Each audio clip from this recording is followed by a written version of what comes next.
Why what Reliance has become today has become only because of doing all sorts of wrong things. So if one has to reach the top, one has to be like him only.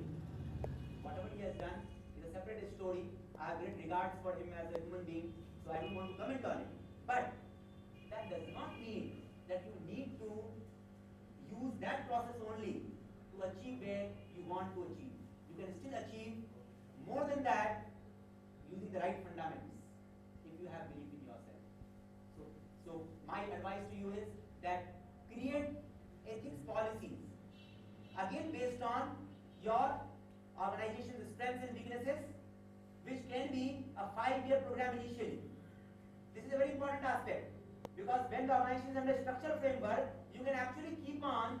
I want to be a little practical. I just don't want to be an educator who is just talking only very high profile good things for you to only learn the things how the world practically works. We need to look at that perspective also. You can set a benchmark for yourself, a 5-year ethic code to begin with, and follow that, and see after 5 years what you won, what you lost out of it.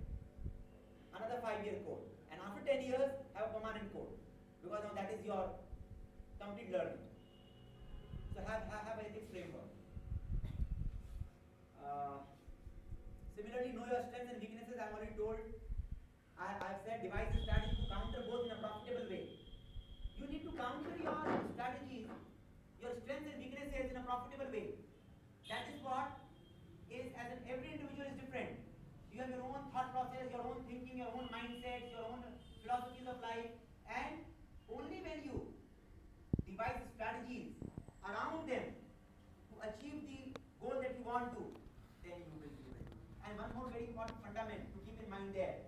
Normally it is seen people devise strategies, very important point to note for all of you.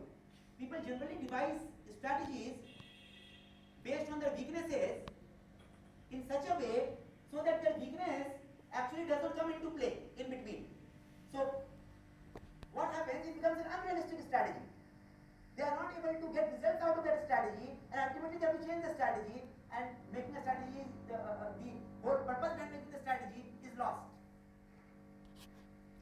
So devise a strategy in such a way where on one hand you are able to counter your weakness, on the other hand that strategy 100% somewhere ensures the success for your that respective client, business partner, associate or customer, keeping in mind whom that strategy you are building, because then only you will attract that deal.